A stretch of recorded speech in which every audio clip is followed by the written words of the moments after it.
지금부터 여러분께서는 사랑침례교회 정동수 목사님께서 강의하신 사도 바울 맥잡기 강해를 들으시겠습니다. 강해 노트 자료를 원하시는 분들은 영상 하단의 더 보기 링크에서 다운받기 바랍니다. 예수 그리스도의 은혜와 화평이 충만히 넘치기를 원합니다. 오늘은 사도 바울 맥잡기 12번째 시간 하도록 하겠습니다. 우리가 지난 두세 시간에 걸쳐서 사도행전 13장부터 사도 바울과 그 다음에 바나바의 선교 여행을 이제 살펴봤습니다.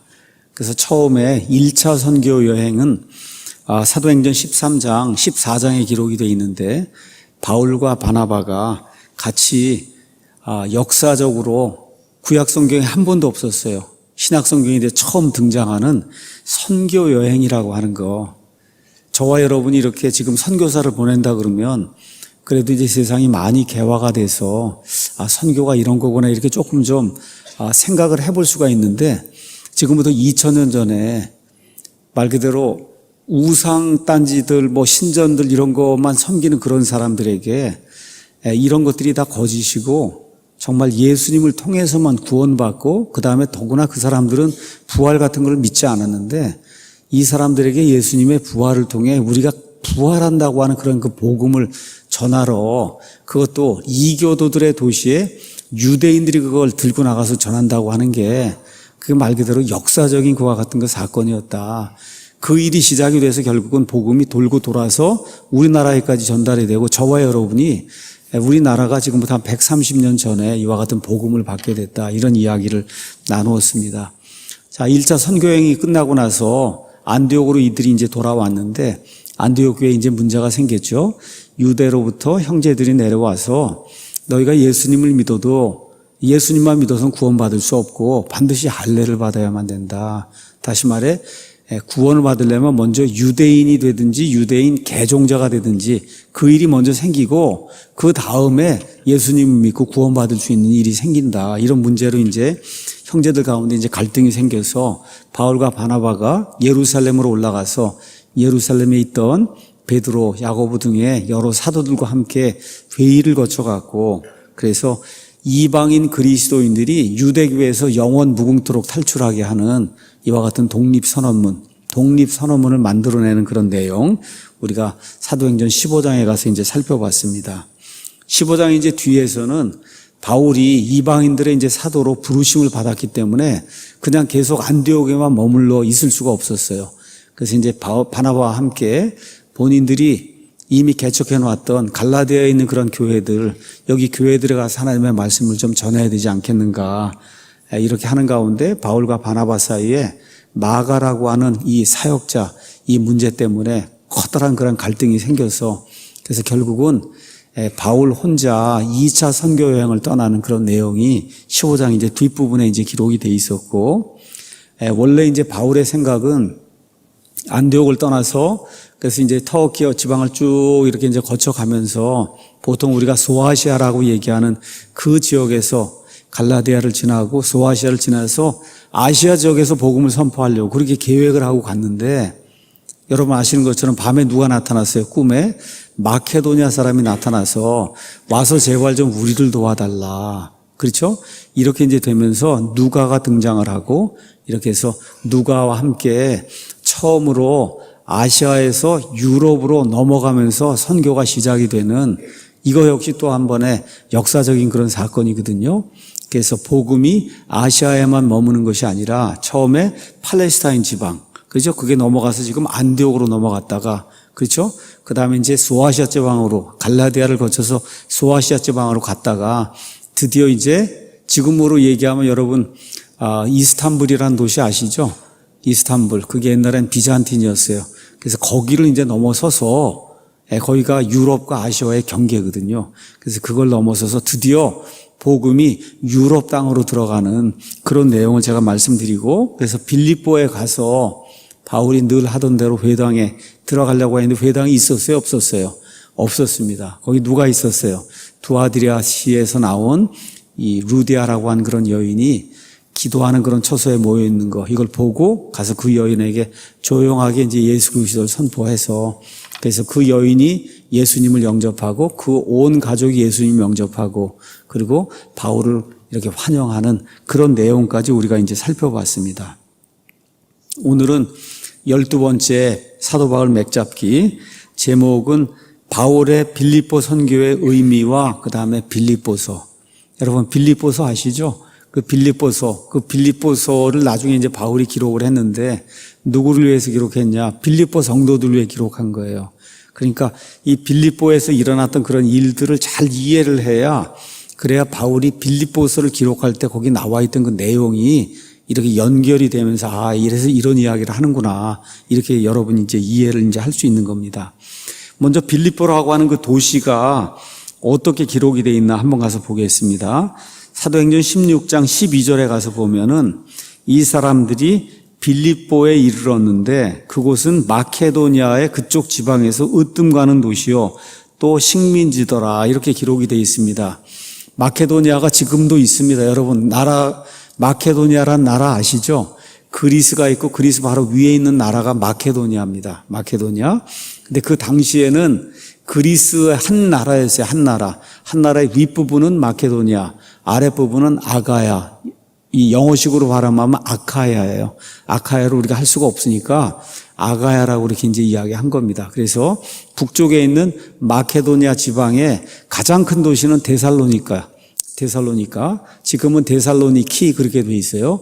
그 데살로니카라는 도시가 있고 또 하나의 큰 도시가 있어요. 그 도시가 바로 맨 오른쪽에 있는 북쪽에 있는 빌립보입니다. 그 다음에 아래쪽으로 내려오면 그러면 아가야라 그랬어요. 아가야에 두 개의 큰 도시가 있어요. 하나는 여러분이 잘 알고 있는 아테네라고 하는 그런 도시가 있고, 그 다음에 고린도 전후서, 여기 이제 기록하게 된 그 배경이 되는 고린도라고 하는 커다란 항구 도시가 있어요.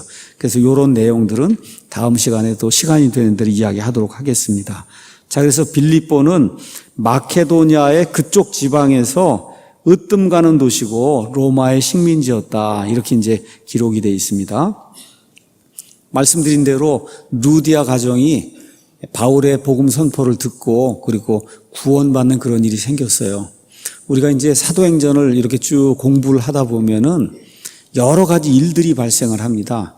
그런 일들이 지금 이 시간에 우리에게도 그대로 발생할 수 있다. 그러니까 복음을 선포하는 가운데 나타나는 여러 가지 현상들이 지금 우리 시대에도 그대로 일어날 수 있다. 이런 걸 감안하면서 저와 여러분이 이 말씀을 좀 이해하시면 도움이 될 것 같습니다.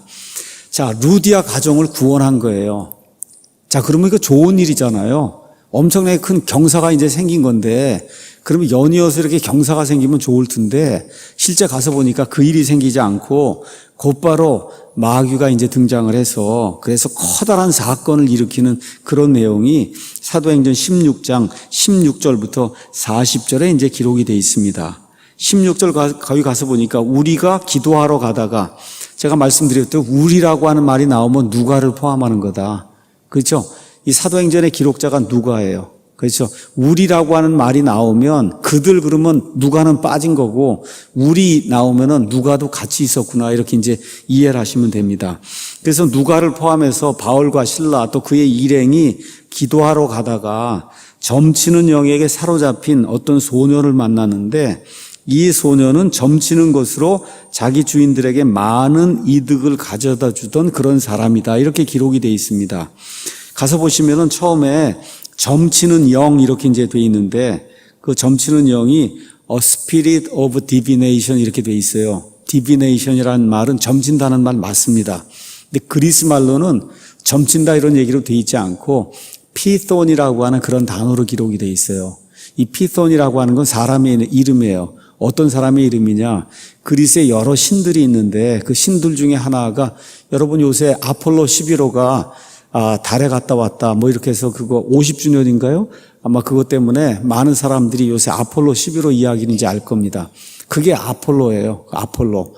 우리 성경에는 아볼로로 기록이 되어 있어요. 그러니까 그 아볼로가 아폴로라는 거를 모르는 분이 많은 것 같아요. 미국 사람은 어팔로 이렇게 이야기를 해요. 어팔로 이렇게 이야기를 하는데, 어쨌든 그 아폴로라고 하는 그런 신이 있는데 그 신의 이름이 다른 식으로 불려질 땐 피톤이라고 하는 그런 이름으로 이제 불려진 거예요. 그래서 아폴로는 어떤 신이냐? 그리스 로마 신화에 나오는 그 신들 가운데 아폴로는 예술의 신이에요. 예술의 신. 그래서 여기 지금 점을 친다고 하는 거, 이런 것을 어떤 예술로 보는 이와 같은 시각이 있었어요. 이렇게 돼서 성경이 이거를 피손이라고 하는 그 아폴로의 그 이름을 이제 번역을 하면서 이거를 점을 치는 거다, 이렇게 이제 이야기를 했습니다. 그 다음에 또 16절 끝에 가서 보면 이 소녀는 점 치는 것으로, 여기 나오는 점 치는 것은 디비네이션이라는 단어를 쓰지 않고 soothsaying이라고 하는 그런 단어를 썼습니다. 그 얘기는 무슨 얘기냐 하면 앞날의 운수, 길흉 따위를 미리 판단하는 일. 그러니까 말 그대로 우리나라 식으로 점 치는 거예요, 말 그대로. 그래서 이 점을 치는데 그 여자를 소유한 사람이 한 명이 아니라 여러 명이 있었다 그랬어요. 아마 많은 돈을 벌어들였던 것 같아요. 자, 그래서 바울과 그의 동료들이 정기적으로 이제 기도하러 올라가서 그래서 이제 복음을 선포하는 그런 내용이 있는데, 문제가 뭐냐? 17절에 바로 그 소녀가 바울과 우리를 따라오며 소리질러 이르되 이 사람들은 지극히 높으신 하나님의 종들로서 우리에게 구원의 길을 보여주는 사람들이라 하며, 이게 한 번만 그런 게 아니라 여러 날을 이같이 하거늘 바울이 근심하여 몸을 돌이켜 그 영에게, 소녀에게 말한 게 아닙니다. 그 소녀의 몸속에 지금 들어가 있는 그 영에게 이르되 예수 그리스도의 이름으로 내가 내게 명령하노니 그녀에게서 나오라 하매 그가, 영이 남자로 표현된 겁니다. 그가 그 즉시 나오니라, 이렇게 이제 기록이 되어 있습니다. 자, 여기 우리가 성경을 이제 보면서 놓치면 안 되는 그런 부분들이 있어요. 여기 소녀가 말한 거를 한번 유심히 한번 보기 바랍니다. 이 사람들은 지극히 높으신 하나님의 종들로서 우리에게 구원의 길을 보여주는 사람들이다. 여기 틀린 말이 있습니까? 이거 틀린 말이에요? 이거 100% 맞는 말이죠? 100% 맞는 말이에요. 그렇게 이렇게 100% 맞는 말인데도 불구하고 지금 바울이 이런 말을 하고 있는 그 영이 사악한 영이다, 이렇게 생각을 하고 내쫓은 거거든요. 그러니까 교회 생활을 하다가 이렇게 마귀에게 들린 사람이 생길 수가 있습니다. 지금은 그런 사람이 많지 않은데 제가 이제 초등학교 다니고 중학교 다닐 쯤, 지금부터 한 40년 전쯤에는 우리나라에 마귀 들린 사람이 굉장히 많았어요. 막 몸을 찢고 길에서 이런 사람들 굉장히 많았습니다. 특별히 인천에 그런 사람들이 많았어요. 왜 그러냐면 항구 도시가 돼서 좀 그런 사람들이 많이 있었어요. 지금은 이렇게 문명이 발달하고 이렇게 되면서 그런 사람들이 거의 없지만 옛날에는 굉장히 많았어요, 이런 사람들이. 근데 그런 사람들을 이제 예수님 앞에 데리고 나와서 뭐 하고 할 때 이 사람들이 얘기하는 게 100% 거짓말이다, 그렇게 보면 안 된다는 거예요. 여기 지금 마귀도 100% 지금 여기 진실을 이야기하는 겁니다. 100% 진실. 이 사람들은 지극히 높으신 하나님의 종들로서, 그렇죠, 우리에게 구원의 길을 보여주는 사람들이다. 이거 한마디도 틀린 게 없어요. 한 글자도 틀린 게 없는 그런 말이에요. 그러니까 마귀도 진실을 이야기하는구나. 마귀도 진실을 이야기해요. 이 땅에 예수님이 오셨을 때 예수님이 하나님의 아들이라는 사실을 가장 먼저 확인하고 모든 사람들 앞에 이야기하고 그런 존재가 누굽니까? 마귀들입니다. 사람이 아니고 마귀들이에요. 그러니까 이런 것들을 잘 기억을 해야지 마귀는 항상 거짓말만 하는구나, 이렇게 생각하면 안 된다는 겁니다. 마귀도 진실을 이야기할 때가 있다. 근데 그 진실이 어느 경우면 100% 진실일 경우도 있다. 자, 이 여자가 많은 돈을 벌어줬다 그랬어요. 그 이야기는 점을 쳤는데 아주 용한 점쟁이였다는 얘기죠. 지금식으로 얘기하면 아주 용한 점쟁이였다는 거예요. 그러니까 점치는 그 일이 하나도 안 맞는다. 그럼 누가 하겠어요?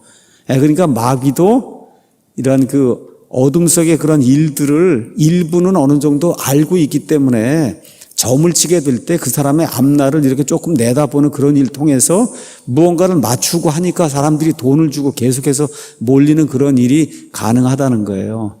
그래서 공원 같은 데 가면 십자매 세부해서 가서 뽑아오라고 그러고 이렇게 뭐 하잖아요. 그게 다 틀린 건 아니다. 마귀도 사람보다는 이 앞날을 예측하거나 하는 그런 능력이 더 뛰어나기 때문에 그런 일들이 일어날 수 있다는 거, 이것도 저와 여러분이 생각을 해야지 거기 가면 무조건 100% 틀린다, 그건 아니라는 겁니다. 그래서 그런 것들이 이제 기억을 하시고, 이 소녀가 여러 날 동안 쫓아다니면서 바울과 그의 동료들에게 이와 같은 말을 이제 한 겁니다. 자, 그러면 먼저 우리가 왜 소녀가 이런 말을 했을까? 소녀 속에 들어있는 영이 얘기를 하라고 한 걸 아니겠어요? 그렇죠. 소녀는 뭐 모르잖아요. 거기 가서 보면 마귀에게 사로잡혔다. 영어로 이제 가서 보시면은 16절에 이렇게 기록이 돼 있어요. 거기 가서 보면 어떤 a certain damsel, possessed with the spirit. possessed라고 하는 단어는 어떤 사람을 완전히 사로잡았다는 거예요. 소유물로 만들었다는 거예요. 그걸 우리가 보통 포제션이라고 얘기해요. 영에게 사로잡히는 그런 일. 자, 그러니까 지금 이 소녀가 무엇라고 이야기를 했는데 실제로 이야기한 건 소녀가 아니고 소녀 속에 들어있는 그 영이 소녀를 사로잡았으니까 그 영이 그렇게 이제 이야기를 한 거거든요. 자, 그러면 왜 그런 말을 하게 만들었을까? 아니면 그 소녀가 그런 말을 했을까? 몇 가지 이유를 한번 좀 살펴보는 것도 흥미로울 것 같아요. 아마 돈을 버는 것이 가장 큰 임무였으니까 일단은 이렇게 이 사람들이 하고 있는 이 일이 이런 일이라고 선전을 해주는 거잖아요, 지금. 이렇게 선전을 해주면 바울과 그의 일행이 자기에게 돈을 주지는 않을까. 뭐 그런 이유도 있었을 거다.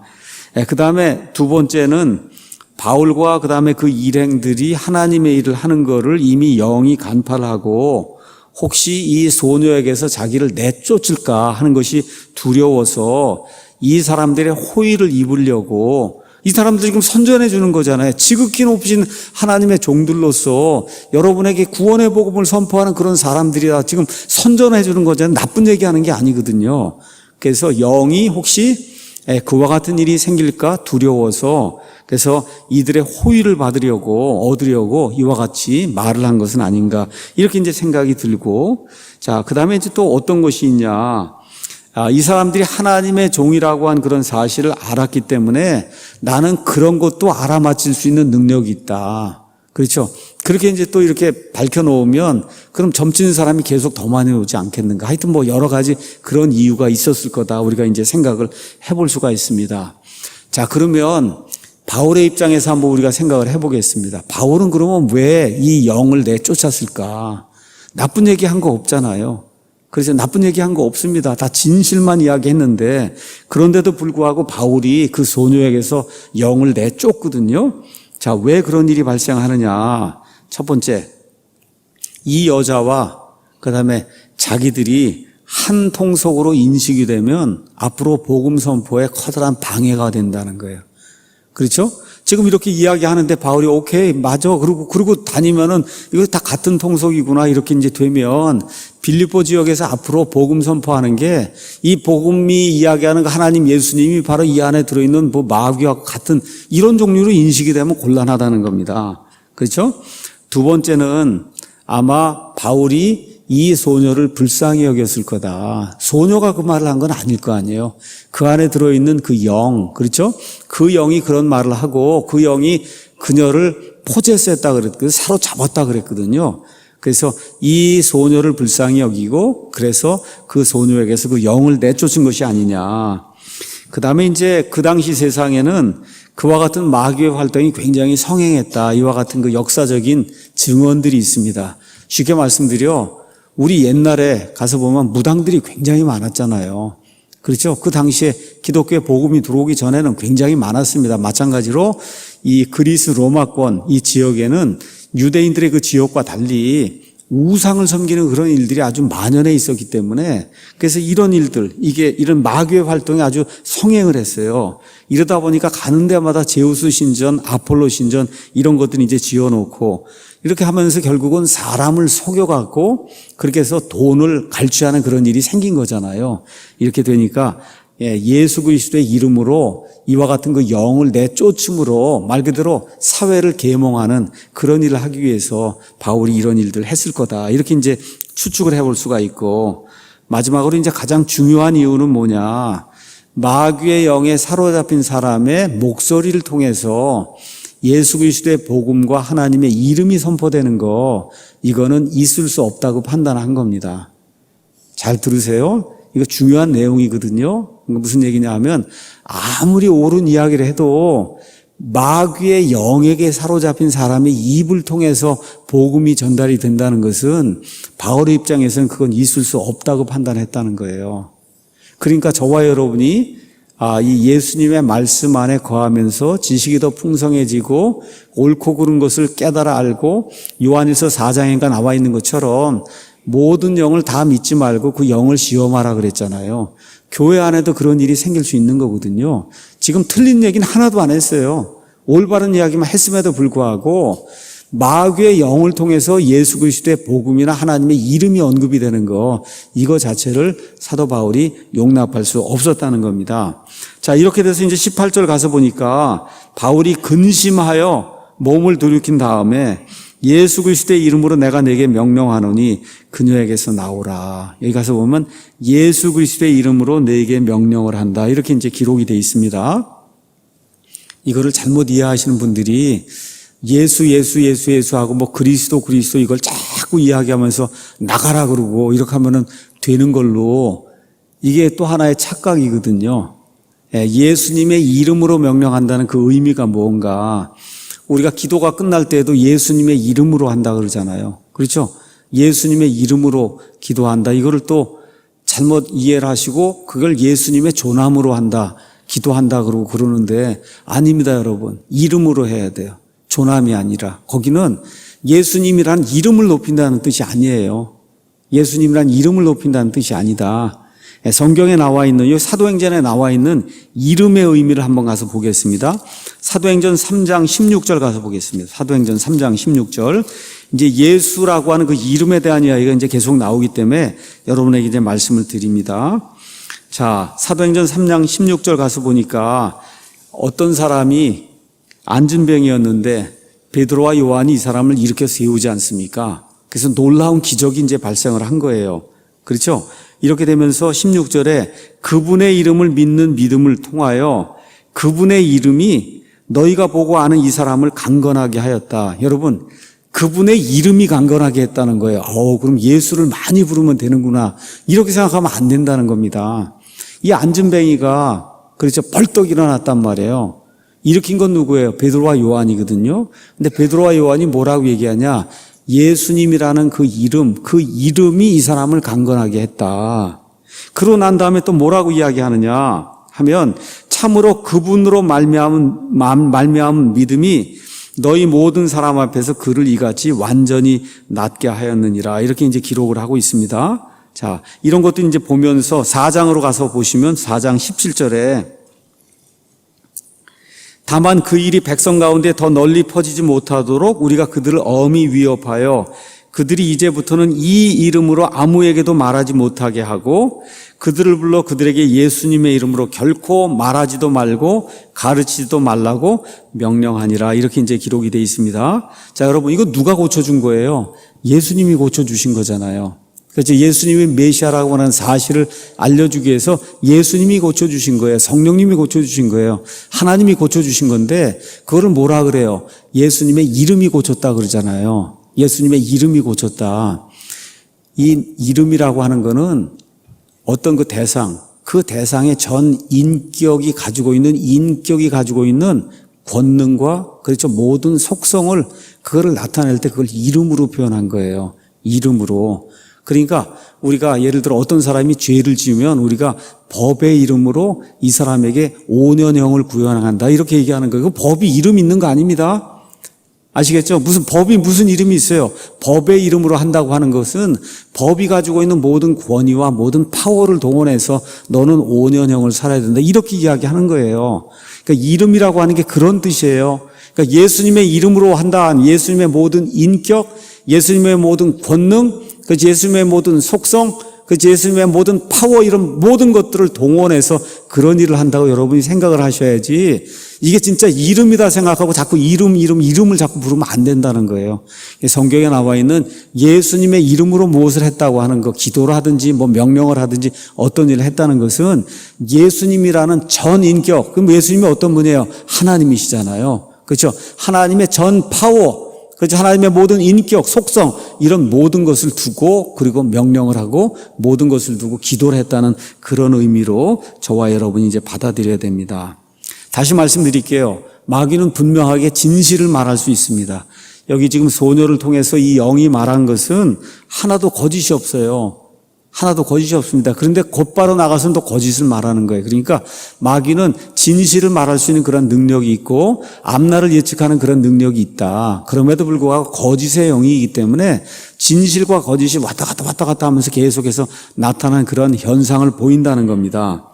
그런데 구원받지 못한 대다수 사람들은 이거를 구분하지 못해요. 근데 바울과 그의 일행은 이걸 구분했잖아요. 그렇죠. 이게 뭐예요? 영을 시험하는 거거든요. 모든 영을 다 믿지 말라 그랬잖아요. 그렇죠. 적그리스도에 속한 그런 영이 있다 그랬잖아요. 마귀에게 속한 그런 영이 있다고 하는 거를 지금 바울이 우리에게 지금 입증을 해주는 거예요. 이걸 통해서 하나님의 사람이 성령님으로 충만해서 하나님의 말씀으로 충만하면 이 말이 마귀의 말인지 아니면 하나님의 말인지 하나님의 영광을 위한 것인지 아니면 마귀의 어떤 사적인 이득을 위한 것인지 이런 거를 판단할 수 있는 그런 능력이 생기게 되고 판단하게 될 때 예수님의 전 능력 파워를 힘입어서 그래서 기도하는 가운데 이와 같은 일들을 쫓아낼 수 있는 이와 같은 파워가 성도들에게 주어져 있다. 이런 내용을 저와 여러분이 기억을 하면 좋겠습니다. 자, 근데 이제 어떤 일이 생겼냐? 19절에 이상한 일이 또 생긴 거예요. 저와 여러분 같으면 지금 마귀에게 이렇게 마귀 들려갖고 정상적인 생활을 하지 못하던 어떤 사람에게서 마귀가 쫓겨나가갖고 이 사람이 정상인으로 모든 걸 제대로 판별할 수 있는 이런 사람으로 돌아오면 여러분 박수를 쳐야 될까요? 아니면 이게 어떻게 된 거냐? 그 일을 일으킨 사람에게 대해서 화를 내야 될까요? 사실 박수를 치고 좋아해야 될 일이잖아요. 사람이 하나 정상으로 돌아왔으니까. 근데 그 반대 현상이 또 생긴 거예요. 그녀의 주인들은 자기들의 이득의 소망이 사라진 것을 보고 이제는 마귀가 떠났으니까 그 여자가 앞날을 예측하는 점을 칠 수가 없게 됐잖아요. 그렇게 되니까 바울과 실라를 붙잡아 장터에 있던 치리자들에게 끌고 갔다가 행정관들에게 그들을 데리고 가서 이르되 근데 이제 얘기하는 그 내용을 가서 보시면은 어떤 내용을 이야기하냐. 이 사람들은 유대인들이다. 그러니까 그 당시에 유대인들에 대한 평가가 세상에 좋지 않았다는 겁니다.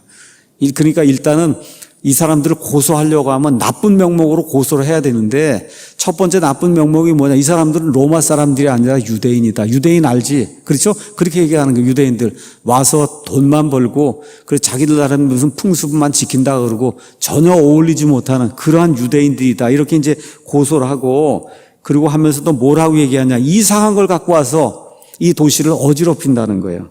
그래서 로마 사람인 우리가 받아들이거나 준수하기에 적법하지 않은 풍습들을 가르친다. 사실 그런 거 가르친 게 없거든요. 그렇죠? 그런데 비방하기 위해서 또 고소하기 위해서 전혀 사실도 없는 그렇죠. 이와 같은 걸 가지고 고소를 하니까 거기 무리가 함께 일어나 그들을 대적하는 일이 이제 생겼다. 성경이 그렇게 기록이 돼 있고 행정관들이 그들의 옷을 찢어 벗기고 그들을 때리라고 명령하여 그들을 많이 책찍질한 뒤에 감옥에 가두고 간수에게 분부하여 그들을 안전히 지키라고 하며 간수가 이러한 분부를 받아 그들 안에 있는 감옥에 밀어놓고 그들의 발을 착고에 단단히 채웠다고 하는 이와 같은 기록이 여기 가서 보시면 누가라고 한 사람이 얼마나 정확하게 모든 것을 기록하는가. 나중에 이제 이 사도행전 26장 21장 이제 넘어가서 나중에 이제 로마로 이제 항해를 하다가 그래서 이제 이 사람들이 표류하게 되는 그런 일들이 다 이렇게 기록이 돼 있는데 사실 어떤 항해자도 그렇게 정확하게 이렇게 모든 걸 묘사할 수 없을 정도로 이 누가라고 한 사람이 역사적인 그런 안목을 가지고 정확하게 모든 것을 기록했다. 그래서 이게 사도행전이 굉장히 중요한 역사적인 기록이다. 그렇게 이야기할 수 있는데 지금 여기 가서 보면 누가가 아주 정확하게 모든 것들을 기록하고 있는 것을 저와 여러분이 이제 살펴볼 수가 있습니다. 자, 이 소녀의 주인들은 그 소녀를 불쌍히 여기지 않았어요. 그냥 하나의 짐승처럼 여긴 거예요. 그래서 이 소녀를 데려다가 그래 점치게 해서 돈 버는 데에만 관심을 갖고 있었는데 바울은 그것이 아니라 이 소녀를 살려야 되겠다는 그런 마음을 가지고 불쌍히 여기는 그런 심령을 가지고 마귀를 내쫓았습니다. 그렇죠? 이렇게 되면서 마귀가 쫓겨나가고 이 소녀가 마귀 영에서 이제 풀려나는 그런 일이 이제 생깁니다. 우리가 이제 사도행전을 보면서도 몇 가지를 이렇게 유심히 봐야 될 게 있어요. 목회자나 선교사가 나가서 이렇게 말씀을 전하려고 하잖아요. 사역이 이렇게 진행이 되려고 하면 꼭 돈하고 얽히는 일이 생긴다. 그래서 여러분 사도행전 첫 부분에 5장에 가서 보면 아나니아 삽비라 얘기 나오지. 그것도 돈이잖아요. 그렇죠? 또 사도행전 8장에 가서 보면 그러면 또 누가 나오냐 하면 마술사 시몬이 나와서 돈을 주고 성령의 이 권능을 살려고 하는 그런 일이 이제 생기잖아요. 그래서 지금 여기 사도행전 16장에는 역시 돈 문제, 그렇죠? 점치는 그런 문제가 그게 돈 문제거든요. 돈 문제 이게 생기고, 그 다음에 사도행전 19장에 가서 보면은 이 에베소 지방에 이제 갔을 때 거기에 이제 그 다이애나라고 하는 그런 여신을 섬겼는데 그 여신을 섬기는 조그만 이 신전을 만들어서 그걸 만들어 갖고 오는 사람들에게 이렇게 나눠줘서 돈을 버는 말 그대로 은세공업자들이 들고 일어나서 복음을 선포하는 거 이제 반대하는 그런 내용이 그 안에 기록이 돼 있거든요. 그래서 복음 선포하러 이렇게 나가게 될 때 닥치는 그런 현실적인 문제 중에 하나가 뭐냐? 돈이라는 거예요. 돈 문제가 이 안에 많이 거론이 되고 있다는 거. 그래서 우리 교회도 마찬가지로 뭐 미디어 선교를 하든 하여튼 이 선교를 하러 이렇게 뭐 하게 될 때 이 돈 문제 때문에 교회가 시험에 걸릴 그런 가능성이 있다는 거. 사도행전이 우리에게 그걸 보여준다는 것도 저와 여러분이 이제 기억을 해야 됩니다. 자, 때리기 전에 지금 옷을 다 벗겼다라고 이제 이렇게 기록이 돼 있는데 이게 아마 그 로마 사람들이 범죄자들을 다루는 그와 같은 관습이 아니었나 이렇게 이제 생각을 해볼 수가 있습니다. 자, 그래서 이 사람들이 좋은 일을 했어요. 마귀를 내쫓아줘서 한 사람을 올바른 정신을 가진 그런 온전한 인격체로 만들어주면 좋은 일을 한 건데도 불구하고 유대인이다. 그렇죠? 로마 사람들이 지킬 수 없는 그러한 풍습을 가져온다. 이렇게 이제 이야기해서 종교적 편견, 그 다음에 인종적 편견 이런 걸 가지고 이 좋은 사람들을 고소하는 그런 내용이 그 안에 들어 있습니다. 그러니까 마귀가 하는 일을 저와 여러분이 조금 생각을 해봐야 된다는 거예요. 우리가 전혀 하지 않았는데도 불구하고 하지 않은 일들을 가지고 저쪽 사람들을 흥분하게 만들 수 있는 그러한 어떤 요소들을 이렇게 부추겨 갖고 그렇게 해서 하나님의 일을 막는 그런 일이 마귀가 하는 그런 일들이다. 저와 여러분이 기억을 하면 좋을 것 같습니다. 자, 이렇게 이제 됐는데 바울과 실라는 나중에 가서 보면 로마의 시민이라는 사실을 밝히잖아요. 그렇죠? 그래서 사도행전 22장 25절에서 29절 또 25장 11절 12절 이런 데 가서 보면은 바울이 본인이 로마 시민이라는 것을 미리 밝힙니다. 근데 지금 여기서는 밝히지 않았어요. 여기에 대해서도 또 왜 미리 밝히지 않았느냐, 뭐 몇 가지 이유가 있다. 첫 번째는 너무 일이 급하게 되다 보니까, 그렇죠? 말할 수 있는 그와 같은 여유가 없었다. 이렇게 이제 볼 수도 있고, 어쩌면은 정말 하나님의 미리 아심 가운데 더 큰 목적을 위해서 나중에 일이 밝혀지는 것이 좋다고 이제 하나님께서 판단하시고, 그리고 이 사람들이 하지 못하도록 그렇게 만드셨어요. 우리가 이제 알 수가 없습니다. 어찌됐든 바울과 실라는 둘 다가 로마 시민이었어요. 나중에 이제 그 이야기를 이제 하게 됩니다. 자, 이렇게 되니까 루디아 가정을 변화시켰습니다. 그렇죠? 좋은 일을 하고 교회를 이제 세울 수 있는 이와 같은 터전을 마련했어요. 또 점치는 그 영에 사로잡힌 그 소녀를 고쳐줬어요. 이렇게 돼서 정말 하나님을 믿으면 좋은 일들이 생기는구나. 이렇게 일이 선한 방향으로 이렇게 흘러갈 줄로 알았는데 오히려 그 일을 통해서 일이 악한 방향으로 흘러가면서 이 두 사람이 결국 감옥에 갇히는 그런 일이 생긴 거예요. 그렇죠? 그럼 우리가 이게 보통 판단해 보거나 아니면 바울과 실라의 입장에서 보면 이제 일이 다 끝났구나. 빌립보에서는 일이 다 끝났구나. 이렇게 생각해 볼 수밖에 없는 악한 상황이 지금 발생한 거잖아요. 그러니까 저와 여러분이 마찬가지로 교회에서 이런 선교 사역을 하든지 뭐 어떤 사역을 하다가 이런 난관이 닥칠 수 있다는 겁니다. 우리가 한 번도 생각해 보지 못한 그런 일들, 우리 교회에도 지금 벌써 생겼잖아요. 이런 일들이 제가 뭐라고 얘기하지 않아도 그렇잖아요. 이런 일들이 생긴 거예요. 이런 일들이 생겼을 때 하나님께서 가지고 계신 또 다른 계획, 우리가 투명하기만 하면, 우리 양심에 투명하게 그런 일을 하기만 했으면은 하나님께서 우리를 위해 가지고 계신 또 다른 계획이 있을 수 있다는 거. 그것이 지금 여기 빌립보, 여기 교회, 이 빌립보라고 하는 이 도시 안에서 일어난 그런 일이다. 자, 이 두 사람이 이제 감옥에 갇혔어요. 감옥에 갇혔는데 갇혀서 불평합니까? 불평하지 않아요. 그리고 또 하나님 앞에 주여 저 악한 자들을 그래서 심판해 주시기 바랍니다. 이런 기도하지 않잖아요. 그렇죠? 그 오히려 어떻게 합니까? 오히려 여기 가서 보니까 25절에 한밤중에 바울과 실라가 기도하고 노래로 하나님을 찬양을 했다. 오히려 기도하고 하나님을 찬양을 했다는 거예요. 자, 여러분, 고통을 당할 때 가장 어려운 때가 언제냐? 한밤중이라 그럽니다. 대다수의 사람들이. 자, 그런데 성경에 가서 보시면 욥기 35장 10절, 시편 42장 8절 이런 데 가서 보시면 하나님이 성도들에게 주시는 특권 가운데 하나가 뭐냐? 고통 가운데 가장 어려운 때, 한밤중에 고통이 가장 심할 때 노래하고 기도할 수 있는 그와 같은 특권을 주신다. 지금 바울이 그 특권을 지금 누리고 있는 내용이 이 안에 이제 기록이 되어 있습니다. 자, 그래서 그리스도인은 상황에 관계없이 내적인 기쁨이 있는 그런 존재고 어느 누구도 어떤 악한 상황 속에서도 그들의 화평을 빼앗아 갈 수 없다. 또 성도가 양심이 투명하면 그러면 그 어려움 속에서도 평안을 누릴 수 있다. 마지막으로 이것은 거룩한 기쁨이다. 여러분, 제가 얼마 전에 빌립보서 강해를 했습니다. 빌립보서 강해하면서 뭐라고 얘기했냐? 빌립보서는 기쁨의 서신이라고 그랬어요. 빌립보서 안에 기뻐하라, 기뻐하라, 기뻐하라는 말이 자그마치 16번이나 나온다 그랬어요. 여러분, 지금 빌립보서를 누구에게 준 거예요? 빌립보 교회 성도들에게 주었어요. 그럼 빌립보서를 감옥에 갇혀갖고 이거 기록을 할 때 바울의 상황이 좋지 않은 상황이었잖아요. 그런 상황 속에서도 16번이나 기뻐해라. 그렇게 이야기할 수 있는 그런 내용이 바로 여기 빌립보 감옥에 갇혔던 거를 그 감옥 속에서 기억을 하고 그 안에서도 하나님께 노래하고 찬양하고 기도하게 될 때 어떤 일이 생겨요? 하나님이 응답을 하시는데 전혀 사람이 생각해 볼 수도 없었던 일이 생기죠.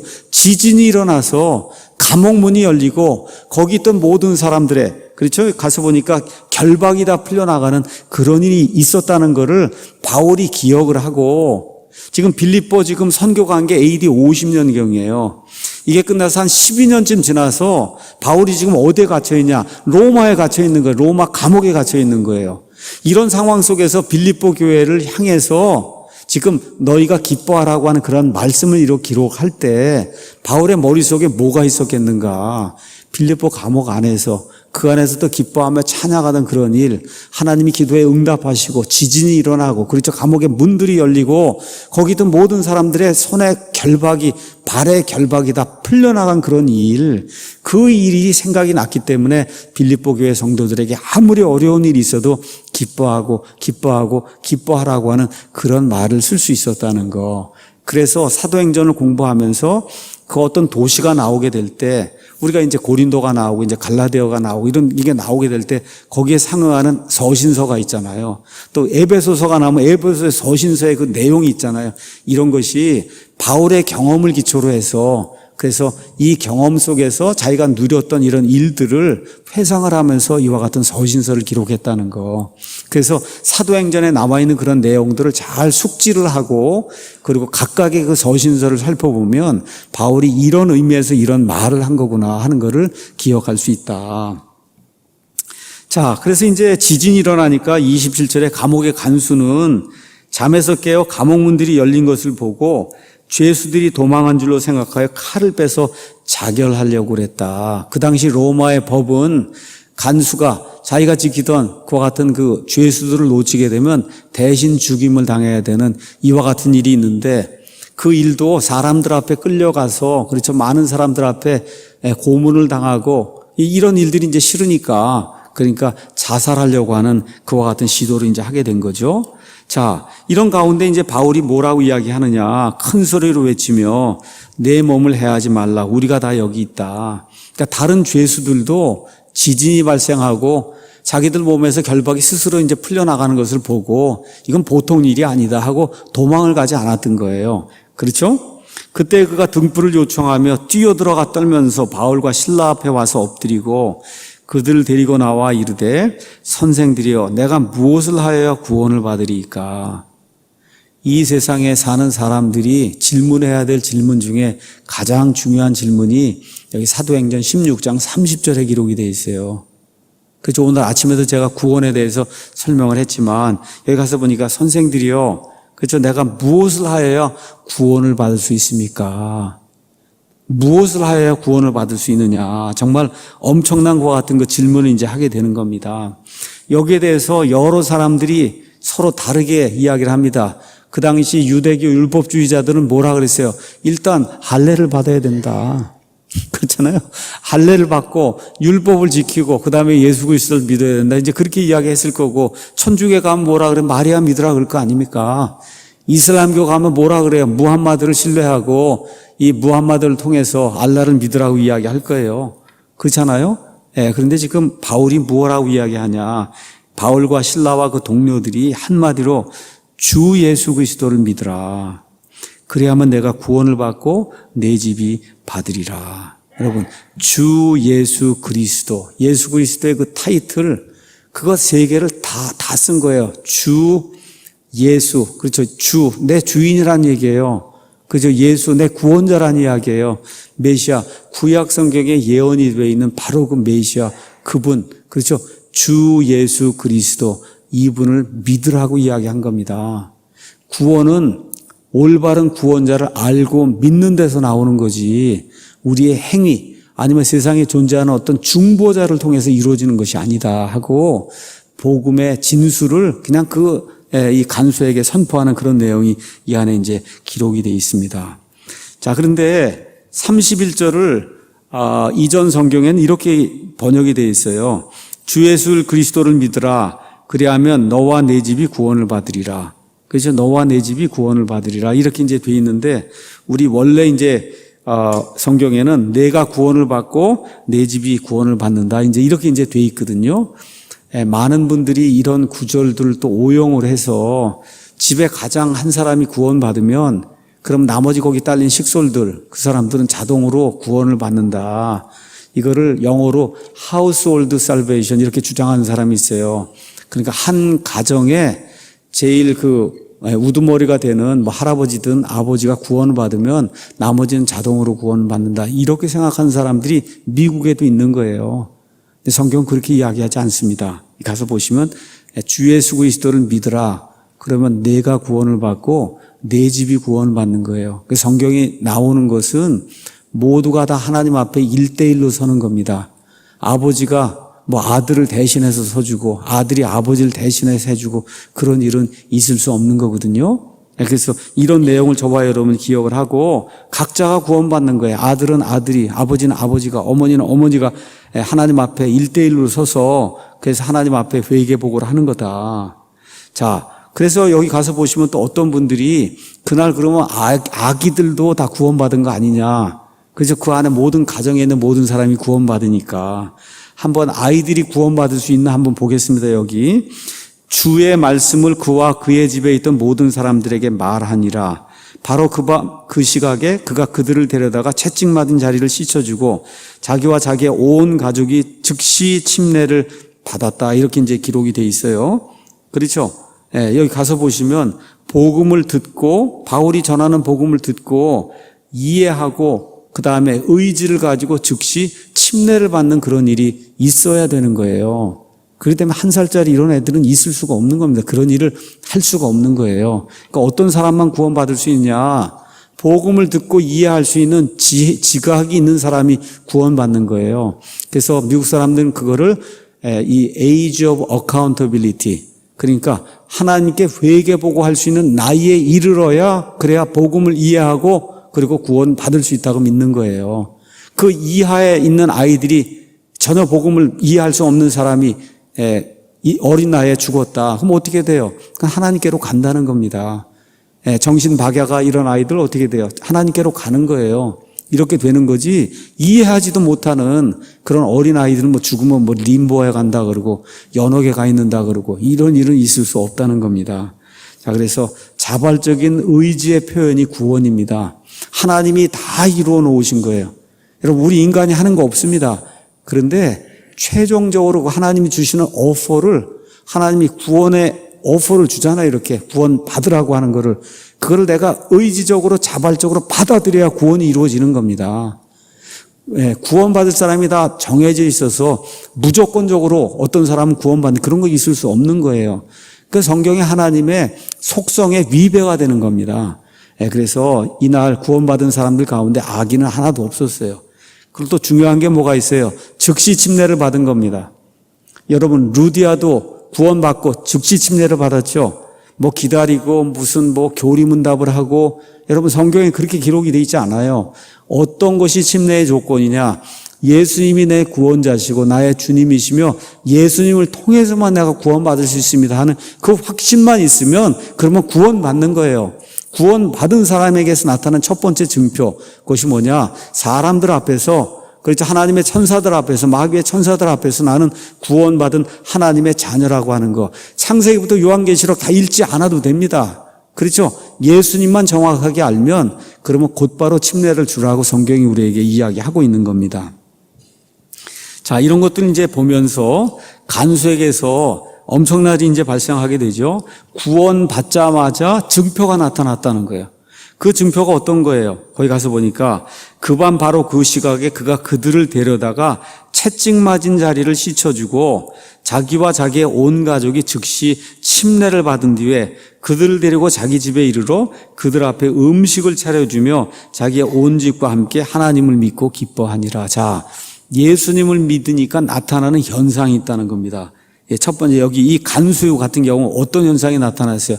본인이 잘못한 것을 인정을 하고 본인이 채찍질하고 다 그랬던 거 있잖아요. 그렇죠? 착고에 집어넣고 막 밀어넣고 그런 거 모든 거 일단 사과를 하고, 그렇죠? 채찍 맞은 자리를 다 닦아주고, 그 다음에 어떻게 음식을 차려주고, 그렇죠? 하나님의 말씀을 듣고 함께 기뻐하는, 그게 진정한 회개라는 거예요. 성경이 이야기하는 회개는 말로만, 마음에서만 변하는 것이 아니라 그것이 의지적인 행동으로 나타나서 그 전에 한 번도 생각해 볼 수 없었던 그런 일, 간수가 이런 일을 하리라고 어느 누가 생각을 해봤겠어요. 근데 간수가 예수님의 영이 그 아래 들어가자마자 사람이 완전히 180도 다른 사람이 되잖아요. 그렇죠? 이런 일이 간수에게 일어났다는 거. 그래서 외부 사람들이 봐도 야, 이건 정말 엄청난 변화구나 하는 그런 일이 일어났다는 거. 이런 일이 구원받은 사람에게 나타나야 된다고 제가 오늘 아침에 그래서 여러분에게 이제 말씀을 드렸다는 겁니다. 자, 이렇게 돼서 결국은 이제 이 사람들이 풀려나는 그런 일이 있는데, 이제 어떤 일이 생겼냐? 35절, 날이 새니까 행정관들이 이제 하사관들 보내갖고 간수한테 보내죠. 이제 아무것도 없던 것처럼 하고 몰래 이 도시를 떠나라. 그렇게 얘기했더니 바울과 그 다음에 신라가 그렇게 할 수 없다 그렇게 얘기하는 거예요. 바울이 그들에게 이르되 그들이 로마 사람인 우리를, 그러니까 지금 로마 사람이라고 얘기했으니 우리라고 이야기한 걸 보면 아마 누가까지 포함이 된 게 아닌가 이렇게 생각이 되거든요. 바울과 신라와 누가 이런 사람은 로마 시민이었을 그런 가능성이 크다. 죄도 정하지 아니하고 공개적으로 때리고 감옥에 가두었다가 이제는 몰래 몰아내려 하느냐. 참으로 그럴 수 없으니 그들이 직접 와서 우리를 데리고 나가야 하리라. 자, 이것도 또 하나 우리 믿는 사람들이 이렇게 지혜롭게 행동해야 되는 것을 보여주는 하나의 또 하나의 사례다. 여러분, 가라 그러면 그냥 가도 큰 문제 없는 거잖아요. 그렇죠? 가라 그러면, 그렇죠? 아무 일 없다고 그러고 가라 그러면 그럼 큰 문제가 없는 건데, 바울이 이걸 지금 문제 삼은 거예요. 왜 그러냐? 이제 빌립보 교회가 형성이 되려고 그래요. 자, 루디아의 한 가정이 믿었어요. 간수의 한 가정이 지금 믿었어요.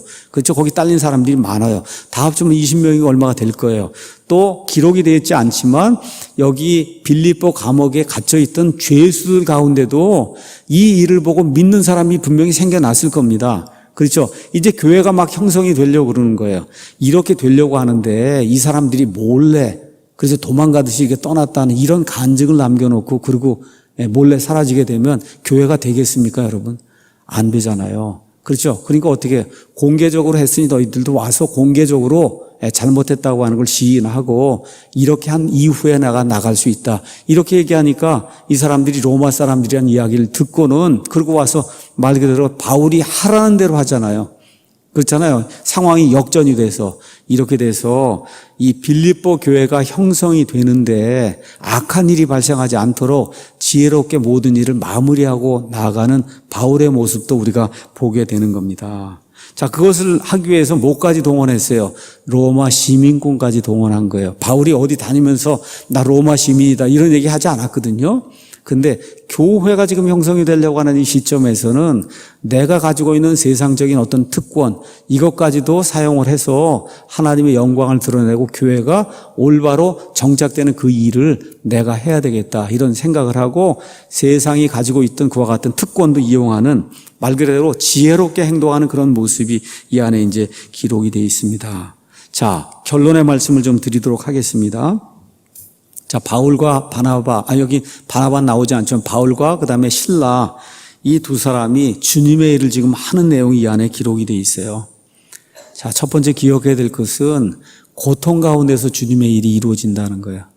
그러니까 주님의 일을 하는 가운데 고통이 있을 수 있다는 겁니다. 그러니까 만사형통으로 모든 것이 되는 그런 일은 그리스도의 삶에 없다. 지금 루디아의 가정을 구출하고, 그렇죠? 그 점치는 그 소녀에게서 그 영을 쫓아가는 다 좋은 일이에요. 근데 지금 빌립보 감옥에 갇혀서 그래서 매를 맞고 갇히고 이렇게 하는 건 좋지 않은 일이거든요. 이와 같은 역경 속에서도 하나님의 일이 이제 진행이 된다는 거예요. 근데 또 기억해야 될 게 있습니다. 이 일이 생기기 전에 바울과 바나바가 지금식으로 표현하면 대판 싸움을 했잖아요. 그렇잖아요. 그러니까 사역자들 간에 커다란 갈등이 있었어요. 그래도 주님의 일은 진행이 되는 거예요. 맞죠? 예. 그 다음에 지금 외부로부터 이와 같은 압력이 들어오고 막 매맞고 하는 그런 일이 있는데도 불구하고 주님의 일은 진행이 되는 거예요. 예. 그러니까 하나님의 일을 자꾸 사람이 뭘 계획을 해서 이렇게 하려고 하는 일을 하지 마라. 오늘도 아까 점심을 먹는데 어떤 분이 그 얘기를 하더라고요. 목사님은 앞으로 무슨 비전을 갖고 이 교회를 운영하냐. 저는 아무것도 없습니다. 비전이. 아무것도 없다고. 그러니까 좀 의아하게 생각해 줄 수 있어요. 이 교회가 생긴 지 11년이 됐습니다. 11년 전에 8명이 이렇게 하면서 앞으로 뭐 5년 있다는 어떤 교회를 꾸미고 뭐 10년 있으면 교회가 몇 명이 되고 예배당을 꾸미고 선교사 50명을 저는 그런 계획을 한 번도 세워본 적이 없어요. 우리에게 주어지는 대로 그날의 은혜에 합당하게 거기에 맞춰서 우리가 하는 거예요. 이것을 사람이 뭔가 계획을 세워서 뭘 해야 되겠다고 하면 꼭 그 일은 사람의 일이 되고 사람의 야망을 이루는 그런 일이 된다고 저는 그렇게 믿거든요. 그건 제가 그렇게 생각하는 거예요. 뭐 다른 목사님이나 다른 교회가 그렇게 하는 것은 제가 상관할 바가 아니고 저는 성경을 읽고 이렇게 봤을 때 그날 주어진 그 일을 최선을 다하는 가운데 지금 우리 교회가 여기까지 오게 된 겁니다. 전 그렇게 이제 생각을 하거든요. 그래서 이런 것들을 보면서 사람에게 닥치는 일이 무엇이 어떠한 일이 닥치든지 간에 하나님의 일은 계속해서 진행이 된다. 지도자들 간에 불화가 생겨도 하나님의 일은 진행이 된다. 외부의 적이 이렇게 공격을 해도 하나님의 일은 진행이 된다. 이런 거 저와 여러분이 기억을 하면 좋겠고, 그 다음에 이제 여기 16장까지 오면서 여러 사람이 구원받는 내용이 나옵니다. 구원받아요. 자, 디모데가 구원을 받습니다. 근데 디모데에게 가장 영향을 많이 준 건 누구예요? 어머니와 할머니. 그렇죠? 어머니와 할머니의 그 유대교란 전통에 따라 하나님을 두려워하는 이런 것을 가지고, 그리고 결국은 디모데가 구원을 받는 그런 일이 이제 생기게 됩니다. 자, 루디아는 어떻게 구원받냐? 기도하러 가는 그 장소에 갔다가 바울과 조용히 대화를 나눈 가운데 구원을 받게 된 거예요. 그렇죠? 여기 빌립보 간수는 어떻게 돼요? 극적으로 구원받은 거예요. 자살하기 일보 직전에 구원받은 거예요, 여러분. 그렇죠? 자살하기 일보 직전에 구원받은 거예요. 그러니까 하나님의 일을 천편일률적으로 요 방식으로만 해야 된다고 주장하면 안 된다는 겁니다. 하나님이 사람을 구원하는 일, 요한복음을 보시고, 그렇죠? 마태복음을 보시고 마가복음, 누가복음을 가서 보시면 예수님께서 사람을 구원하시는 방식이 여러 방식이에요. 니고데모에게 이렇게 구원의 소식을 전달하는 거하고 사마리아 성의 수가 여인에게 전달하는 거하고 삭개오에게 전달한 그 내용이 여러분 천편일률적이지 않아요.